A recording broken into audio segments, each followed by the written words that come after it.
Have you ever covered a carpet stain with a rug, ignored a leaky faucet, pretended your half-painted living room is supposed to look like that? Well, you're not alone. We've all got unfinished home projects. But there's an easier way. Thumbtack is the app that makes it easier to care for your home. Pull out your phone and in just a few taps, search, chat, and book highly rated pros right in your neighborhood. Download Thumbtack and start caring for your home the easier way. They say opposites attract. That's why the Sleep Number Smart Bed is the best bed for couples. You can each choose what's right for you, whenever you like. You like a bed that feels firm, but they want soft? Sleep Number does that. You want to sleep cooler, while they like to feel warm.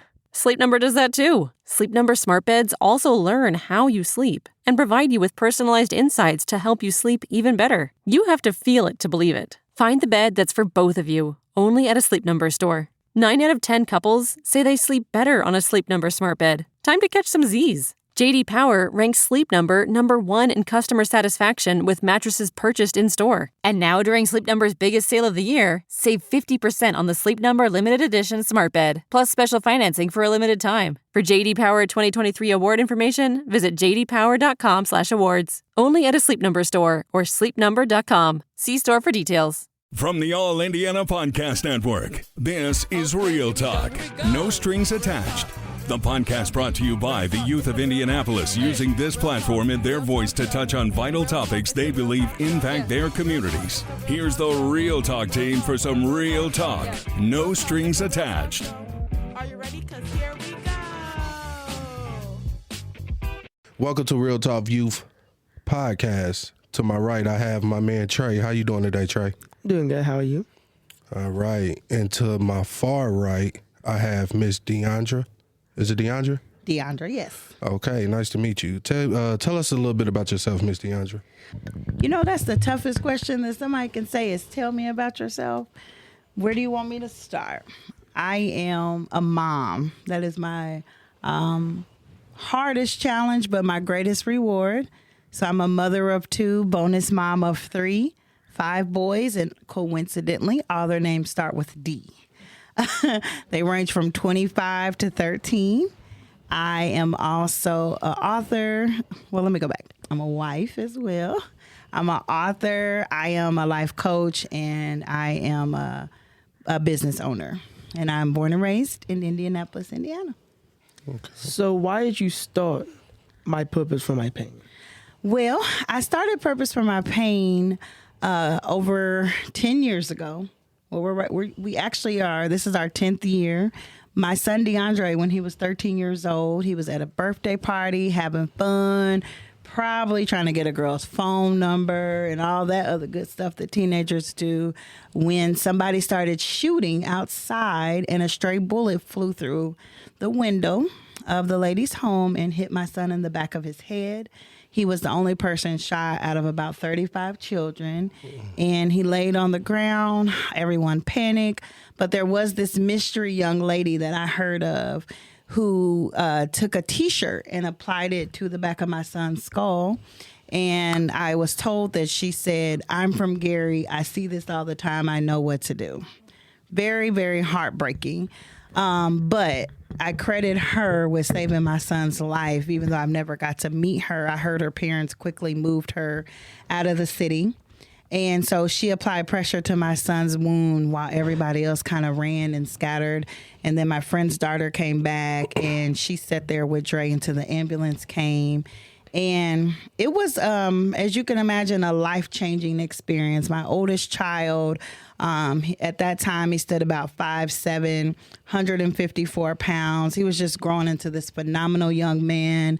They had labeled him gifted and talented. So we were prepping for, like, which high school was he going to go to? Cathedral, Chautard. Like, he just had this incredible future ahead of him.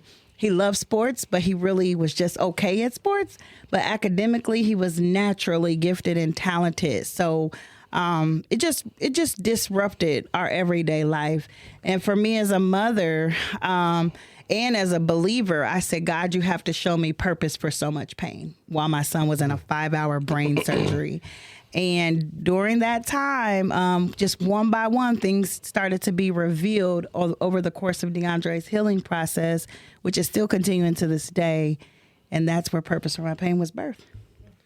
So, first off, that's a very tragic story. Thank you. I've never personally, I don't know anybody that's been ever shot in the back of the head, but I just know that it's probably hurt. Like, what was your emotion? Like, this is probably a bad question, but what is your emotion? No, good question. What was your emotion that day? I chuckle because you learn how to navigate it different. But on any given time, even 10 years later, I can start crying about it. It's very hard. But that day, I thought I was going to lose my mind. Honestly, I took the longest drive to Riley Hospital. I to this day, I'm like, why did I go up Kessler, hop on the highway? I don't know why I did that. But my mind was everywhere. But I didn't know where my son was shot until I got to the hospital doors. So when I got there, I was greeted by a chaplain who so happened was my Sunday school teacher when I was a little girl. And I was on the ground banging on, for some reason, this part of the hospital was locked up. So I was banging and he comes and picks me up and he says, I know where your grandmother is. And I'm like, how does he know my grandmother? Then I look up and it's Chaplain Wally with IMPD. And he used to be my Sunday school teacher. So he took me to my family, and then a police officer met me and said, your son's been shot in the head. Go identify the body. And I collapsed. And my mother comes running up, and she said, don't make my daughter do it. I'll do it. So my son actually died and was resuscitated. So when he told me to identify the body, and Mom came back, I said, what does he mean? Because I didn't know. And they needed me to get there to sign paperwork to initiate resuscitation. But they had to identify that it was him. So my mom went in there and she said, I knew it by Dre's feet. My son had really big feet. He wore 13 in the 7th grade.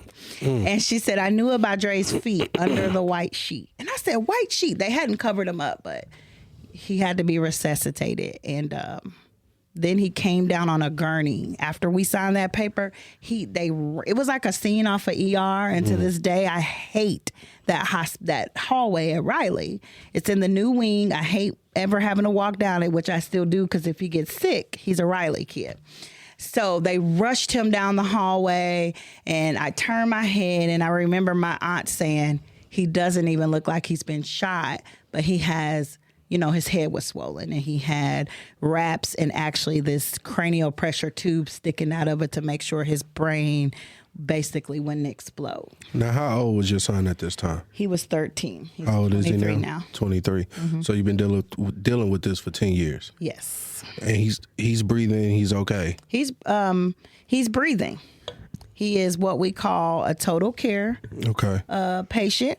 So he is a quadriplegic as a result of a traumatic brain injury. So he is paralyzed from the chest down, and he is not vocal anymore. So he cannot formulate words, but he does smile and he makes noises. Yes. My next thing I want to ask. So with that happening to him with him at 13, how do you feel about the gun laws that Indiana has just passed as far as like the open carry? I hate them. That is just giving access for more young people. Because when you think about open carry, and I testified against open carry downtown 2 years before it actually passed. So not taking any credit, but I stood toe to toe with them lawmakers, sharing our story and sharing my passion and supporting other families that it did not pass twice before it actually passed last year or in 2022. But I hate it because what happens is with open carry without a license, right? So some states there's concealed carry. Indiana is open carry. What happens is you can just carry publicly with no kind of license or no checks. That's scary. It's very scary. We also in Indiana, so we have the gun show loophole here. You can go to a gun show, purchase a gun, and you don't have to do any background checks or anything. So that's something that on a national level we have been fighting for so long. I don't know why. This is one of the hardest things to get past. But I could walk in there, purchase a gun, and nobody has to do anything about it. No checks. So what do you feel like, because the city is obviously trying to do a lot but they can only do so little. And I did interview the prosecutor, who's also trying to do a lot, but the prosecutor also can do so little. So what does the state need to do? What needs to happen? I think it's such a vast question, because honestly, gun laws are only a small part of it as well, right? We have an issue in Indiana. I'm going to say Indianapolis with illegal weapons. Yeah. So that has been one of the biggest struggles, is how to get illegal weapons off of the street. And I'm going to be honest, I have not found anybody who can give a real answer to that, including myself.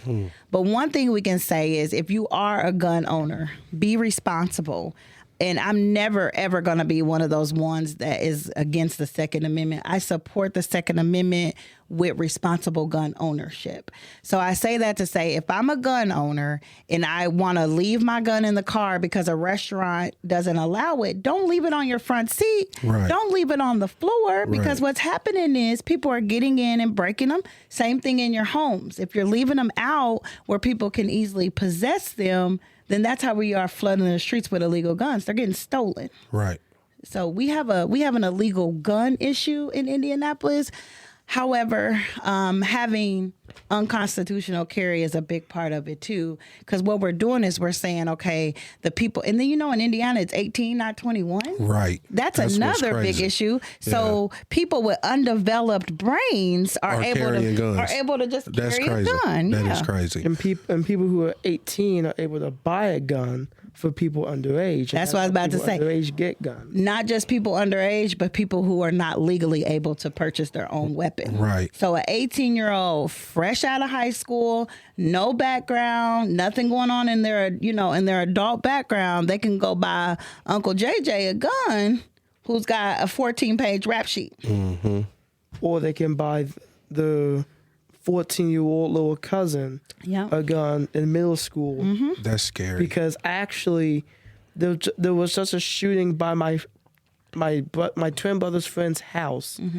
Right around the corner, it was 2 Lawrence Central students, and they had beef for quite some time. And one of the students ended up pulling a gun on another one. In that same neighborhood as well, 2 teenage boys ended up shooting through a window, and they ended up killing somebody's grandma when they were trying to kill somebody else. So buy the stray bullet. Innocent bystander. I think another question we need to ask is the why. Why does a 14-year-old need to possess a handgun? What is going on in his neighborhood, his home, at school? We need to get to the why. And I don't think any law can penetrate that why. That's a heart issue. That's a home issue. That's an upbringing, a parenting, a school system. It's a community issue. I just kind of feel like kids that young that's doing killings don't have any good role models in their lives. Couldn't possibly. Another thing I wanted to ask you about your organization. What are you doing to help other mothers or things like that to get through this dramatic and tragic experiences? Well, the one thing I say, we have to love people where they are. When my baby was shot, you would not believe how many people parent bashed me. Oh, he was at a birthday party. It was 11 o'clock. He was 13. And it was a birthday party in a very nice neighborhood. Right. You would have never thought that would happen. But we can't... The upbringing we know is a part of it, but we have to meet these mothers and these families where they are. So I just simply love them where they are.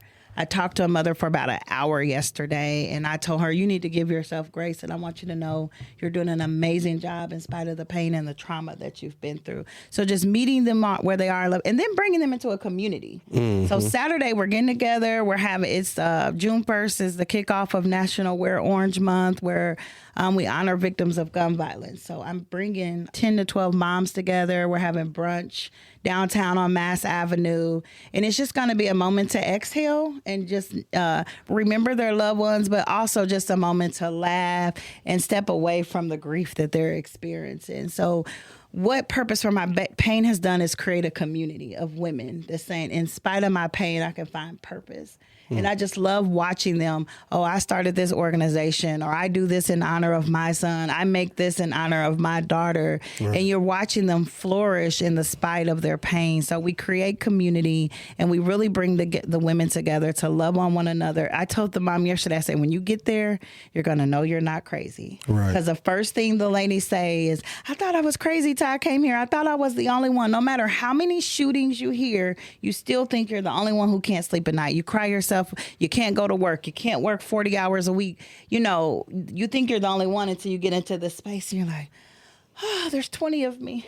Now, let me ask you this. With you going through that and you helping other parents or mothers go through that, have you done therapy for the experience that you encountered? Yes. I actually reached out to my therapist last week and said, hey, sis, I need to come back. It's a lot.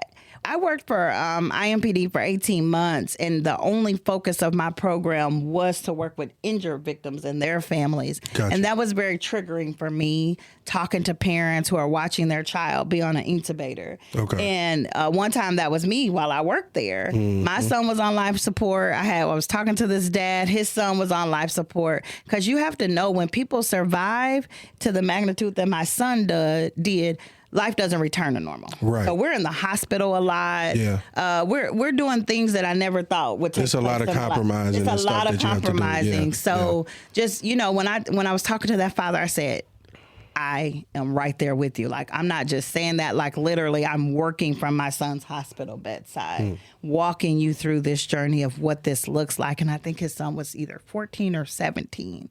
And I said, well, you know what? I've been going through this since my son was 13. So I know what that looks like to hear somebody say, do you want to pull the plug? Right. This last time I told them, don't ask me about pulling a plug. I gave a decision, because they ask you every time you go. Yeah. Do you want to pull the plug? Yeah. This last time Dre was in the hospital, they said, have you thought about it anymore? Right. So it's like they die over and over again. Yeah. It's very difficult, but I try to walk parents through it and be very transparent with the pain and not try to sugarcoat it, because it's real when you can't do anything. Right. Send up a prayer. So with this being Real Talk Youth, what advice could you give to the youth of Indianapolis? There's so much I could say, but the first thing I want to say is love yourself and know yourself. I always say the young man or woman, but I'm pretty sure it was a guy that shot my son, he didn't know what love was. Because if he knew what love was, he would not blindly shoot up a house of his peers. That was a 15-year-old's birthday party. That's crazy. So if you really knew what love is, if you knew what it felt for a parent to love you, and if you simply loved who you were and who you were becoming, you wouldn't have made that choice. Or valuing life. Just valuing life. Like, that is crazy. Yes, like, you have so much to live for. Just keep on going. I understand. It's hard I couldn't imagine being a teenager right now. I just could not. I understand it's hard, but I just keep on living, keep on pressing, create goals, and watch yourself achieve those goals. And all the pain that you're going through right now, you'll look back and say, there was purpose for my pain, literally. So I think one of the issues we face as teenagers is the lack of hope. I think, like, the lack of hope for society. And I think where there's no hope, we don't think there's any opportunity. Like, there's no job opportunity. There's just no opportunity. So we just lack hope. And I think that's why a lot of people turn to a life of, like, just pick up the gun and start shooting randomly, because, like you said, there's no love anymore. Like, They forgot what love is. They forgot what hope is. So I think restoring hope into society could maybe allow people to drop the guns, and maybe instead of picking up guns, we pick up controllers and play video games. Yeah. That's what I was going to say. Or maybe it's, instead of picking up guns, we pick up a uniform and get to working. Maybe it's because a lot of people, like, because as much as we like to crap on, like, blue collar jobs, which I don't think a lot of people do, but I think a lot of people want to get into welding. I think teaching people blue collar skills like manufacturing and making being it a confident. reality that is Yeah. there. You know, I have to say this as a mother. Can I ask how old you are? I'm 60.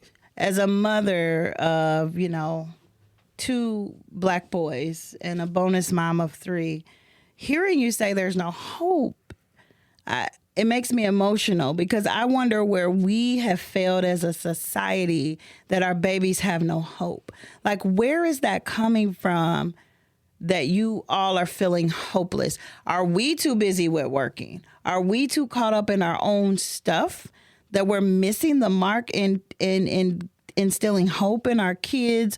Or is it over sensationalizing things on social media? Social media can be awesome, but it can also paint a false narrative and give you the kind of hope that's not really for you. You know, everybody's not going to be a millionaire, but I'm okay if I can pay my bills, feed my family, and have fun a little bit. But when you see these things glorified on social media, or you see, the kids at school pretending to live a lifestyle they're really not living, Right. then you start to feel hopeless because, oh, well, my parents don't drive that car, or I don't drive that car. And I think that goes back to loving yourself and having that confidence in yourself. I may not be there yet, but I can get there. But I really wonder why our babies are feeling so hopeless. Could you expound on? I'm not the interviewer, but why are you guys? I actually think I think both what you said is correct. I think the first thing what you said, which is parents working a little bit too much, I agree with that. But I feel like it's not the parents' fault. It's more of how we have constructed our economies to the point where you can't work a normal job anymore and still be able to Maintain or make it. maintain your home. I feel like because think about it, the minimum wage in the United States is $7.25. Now that's fluctuated from state to state, but at least here in Indiana, the minimum wage is $7.25, which means there's essentially no regulation on how much people are getting paid. Yeah. So people are getting paid a lot less, which forced them to work multiple jobs. And then they come home tired, and then all of a sudden, the kids feel like, well, my mom or my dad, they're not really Present. they're not really looking at me because they're working too much. And when you don't have active, loving parents in your home consistently, it kind of puts you in a downward spiral and makes you lose hope. So then your parents, they feel sorry, but there's nothing they can do because either they quit working and the money stops flowing, or they keep working just to keep money flowing so they have a roof over their head. But they're missing out on the kids' most precious time. And then I think the second part about social media is I think social media is playing a huge role because we're seeing a lot of like rappers and influencers and athletes, like John Morant, for example. He's a very professional athlete with a large social media following that a lot of people idolize him. But with all the stuff that he's doing now, people think it's cool, and then they start to do it. Is he the And rapper then that think was it's shooting funny. people? The basketball player? Yes, he's Okay. the one that shot at the little kids playing in front of his house. Okay. So I have something to say. So you talked about parent bashing, right? So how do we help the mothers or parents that know about what their child is doing? Whether it be a poor decision, selling drugs, but they look the other way, and they only look the other way because they're bringing in money into the house. I say shame on you. I'm sorry. Kind of tying in something he said and answering your question, when parents are doing the best they can and they're working, 2 or 3 jobs, there's resources like Voices that have mentors and opportunities. So I think as a community, we need to be more intentional with making sure that families know about these resources, because that's where community comes in. It's no joke when people say it takes a village. It truly does take a village. So if I got to work 2 or 3 jobs and I'm not home because I'm working second shift, what mentoring or support programs can I tap my children into? Yeah. for that kind of support. Yeah. But if I'm working 2 jobs and little Timmy says, well, I'm just gonna go sit on the block and carry sit on the block, carry a Glock and whatever else they do, and mom turned, or I'm not gonna say mom, and or the parents turned a blind eye, then shame on them, because there are resources. The city is pouring out money. We got all this grant funding coming into organizations who are trying to do the work. So if you really don't want them out there, at least try to connect them to somewhere they can be. Now, can we always make them come physically, pick them up and drop them off? No, but as a parent, you want to say, I tried. I did everything I could. But you know what? As I sit here and hear you and Trey talk about, social media, parenting and stuff like that, I'm just going back when I was 14 and 15. And, it was, my mom raised me by herself. Mm-hmm. But I had other people that I looked up to, and they might have done bad things, sell drugs or whatever. I wanted the money, but I didn't want it in the way they was doing it. Mm-hmm. So I think it goes back to, just because you see so-and-so doing something don't necessarily mean you have to fall into that trap. Find you a skill. Since I've been younger, I've been into technology. Mm-hmm. You know what I mean? That's just something I've always done. But I feel like what's missing is the father. And let's just keep it real. A lot of these kids grow up with just their mom. Half of them is not even raised with their mom. They're raised by their grandma. Yeah. You know what I'm saying? And you got the father just out here just doing whatever it is he does. And then when he hear his son is in trouble, he might try to, help out, but by then it's too late. Yeah. And I say that because I'm a father of 2 boys, 12 and 7. And it's like, me personally, I can't picture me being without them, or them being without me. Like, I just can't. Mm-hmm. They don't see daddy doing nothing bad. You know what I mean? They're like, oh, dad going to work. Dad worked for himself. You know what I mean? Like, being locked up and stuff like that hurt a lot of kids too. Yeah. You know what I mean? So when they see that their father is doing that, and then you got people in your family, believe it or not, oh, you're gonna be just like your dad. They don't know that kids really take that into consideration. Oh yeah. Oh, I'm gonna be like my dad. Oh, my dad was a drug dealer. Well, guess the only thing I could do is sell drugs. They said I was you know what I'm saying? Like, I don't know. I just feel like we missing the fathers in all of this. I couldn't agree with that. If we had more dads in the homes, everything would be okay, I feel like. Or it wouldn't be as bad as it is now. Mm-hmm. You know what I mean? My father wasn't even in my life like that, but I knew of him. Yeah. I still didn't want to do bad things. Right. You know what I mean? Father or father figures. Either or. Yeah. Either or. Father figure. And the men that have that capability and ability, I feel like they need to make themselves more available instead of saying that's not my problem. Right. Or I don't live in 46226, so I don't have to deal with that. Ain't my son, or it ain't my little cousin or brother. They're the ones when they see it on the news, they're shaking their head, or they might donate $25 to a GoFundMe to help bury. But I think it's at a point now we need to all look at ourselves in the mirror and say, what part can I play? Right. What can we do to help? There's so many levels to this. And I'm like you, men step up. Me and my brother did not have our father, but we had a very present grandfather who was so dope and so amazing until the day he took his last breath. And my brother will tell everybody, with the help of my mom, that was his driving force to never have been to jail. Yeah. My brother is an excellent father, so, but he had that role model. So even when it's not the biological father, getting more men to step up in the community and say, hey, I got 5 hours a week. How can I use it? How can I help? Yeah.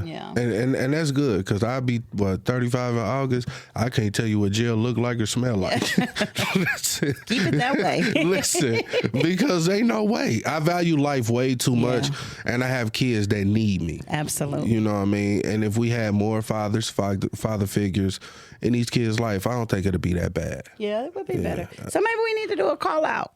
I need volunteers. Yeah.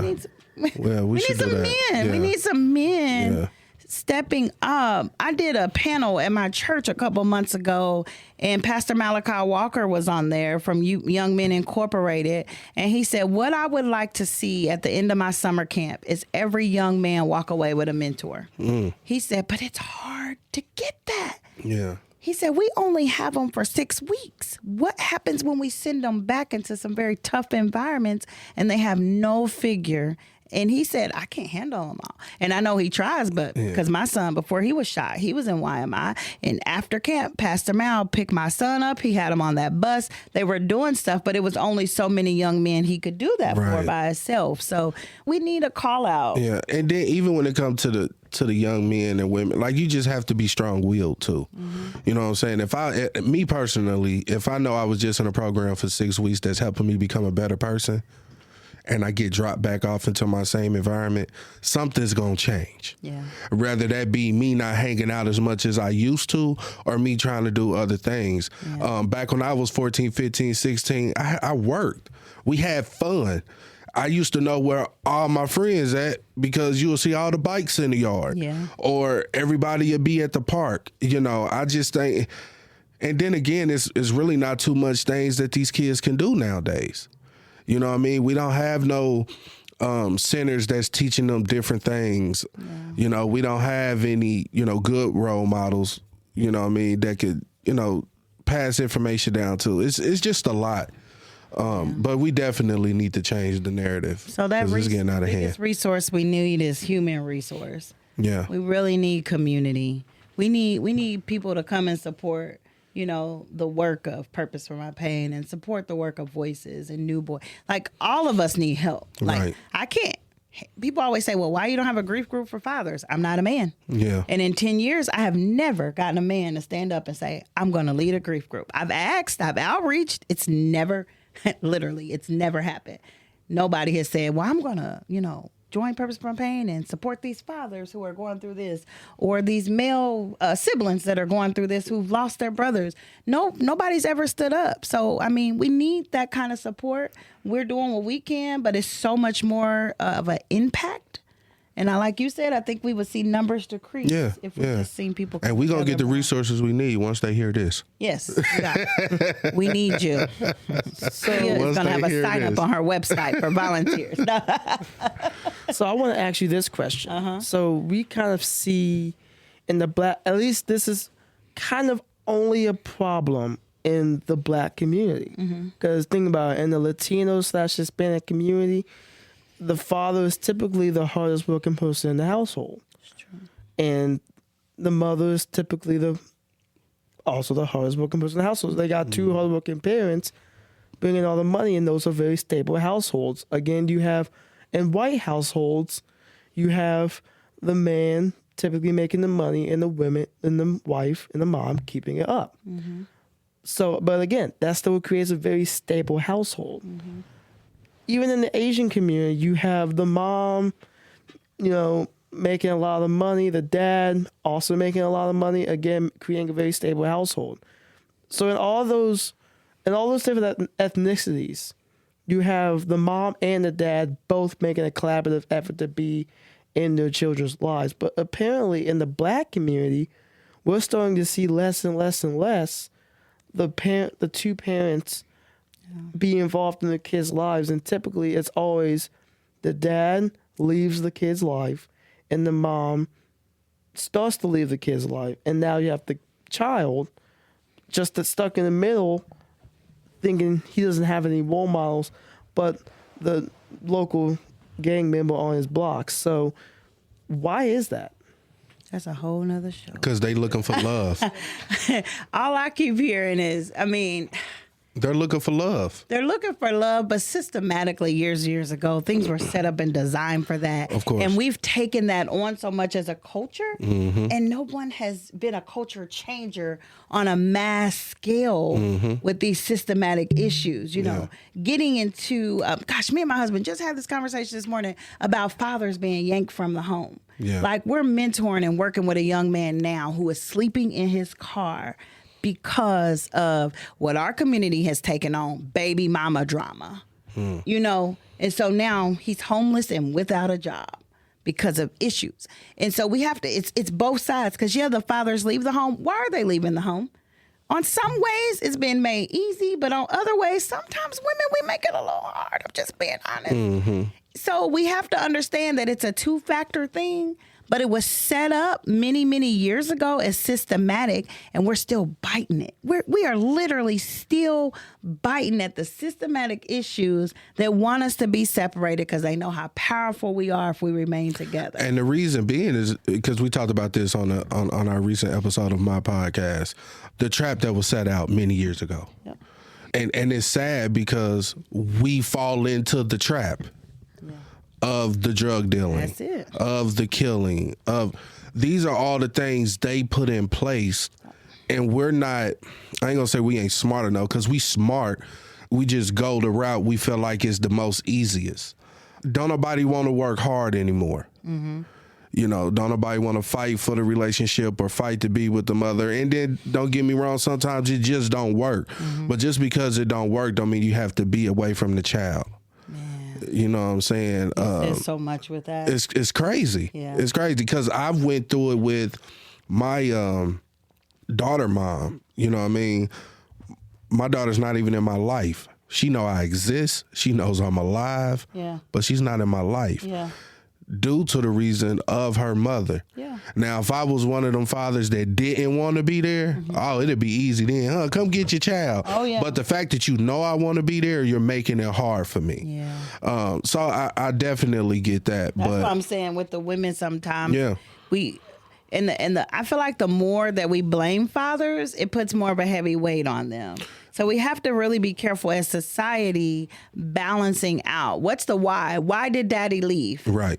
What factors were in place to help him come back? But something you said that I think is so profound is we want everything fast, quick, and easy. Yeah. Oh, that relationship don't work. Guess what? I'm going social media, Facebook dating, or I can just drop in somebody's DM and find my next and get baby somebody daddy, else. my next husband, my next side piece. And that's a cycle. It's a cycle. And you keep doing that, you ain't gonna find no good role but model. guess what? It's not just a cycle, it's being glamorized. Yeah. So if I can see it on TV and the reality shows, then it's like, oh, well, I want to do that. Yeah. Oh, well, that's intriguing. Yeah. And then we keep biting. Yeah. You said, like, oh, yeah, I want to be an Atlanta housewife. Yeah. All of them are divorced, y'all.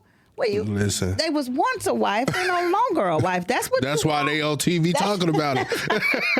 But people don't look at that deeper, the meaning and what's being put out there. So what you said, Trey, is so true. We're seeing in our community, the fathers are leaving, but we need to dig deeper. Why are these fathers leaving? And a lot of that, you know what it is? It's reoccurring trauma. My daddy did it. That's what you hear all the time. My father did it. My granddaddy did it. I watched my granddaddy just walk out and have 6 kids down the street. You hear that stuff and it's like, okay, so who's gonna be the cycle breaker? You know? And I know that's a lot of responsibility put on the shoulders of young people, but at some point somebody has to decide, okay, that happened. Okay, it did. I'm not taking that from you. But what is going to be your purpose for the pain behind it? See, it's the name of my organization, but it's a lifestyle that I literally have walked out. And I hope that it becomes contagious on people that are around me. Like, my purpose, my pain is different from yours, but we all got it. One thing's for sure, we're all going to go through pain. What are we going to do with it? Yeah. I'm looking at something that was sent to me.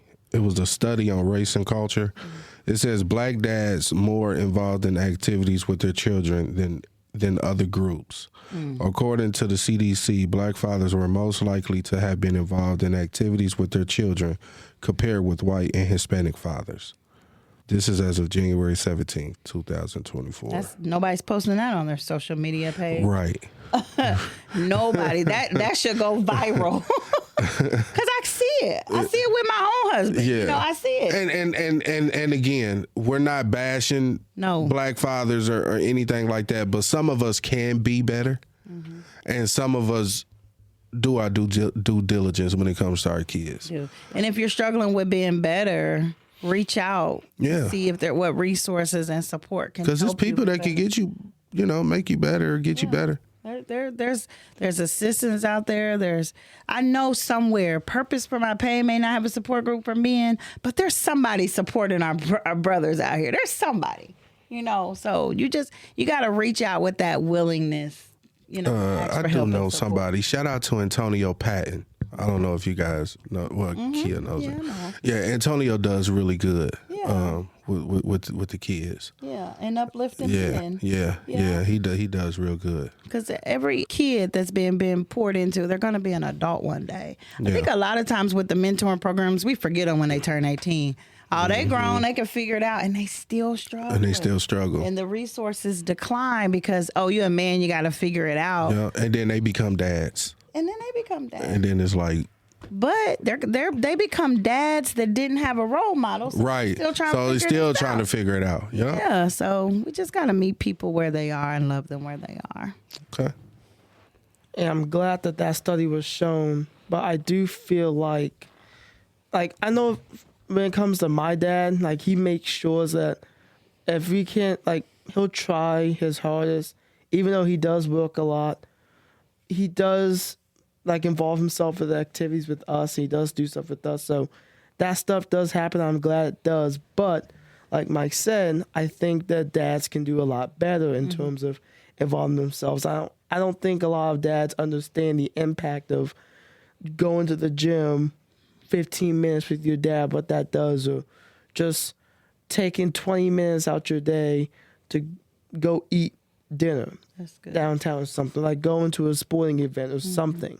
Like that stuff actually matters. And I think a lot of people have kind of gotten away with that. And to your point, we are running out of stuff to do. And we got to figure out how to get stuff to do. And also, I kind of just wanted to touch on to a little point on why a lot of black fathers are still leaving their home. Is a lot of it, now some of it's by choice, but a lot of it is by force. And I blame a lot of it due to the war on drugs back in the 70s.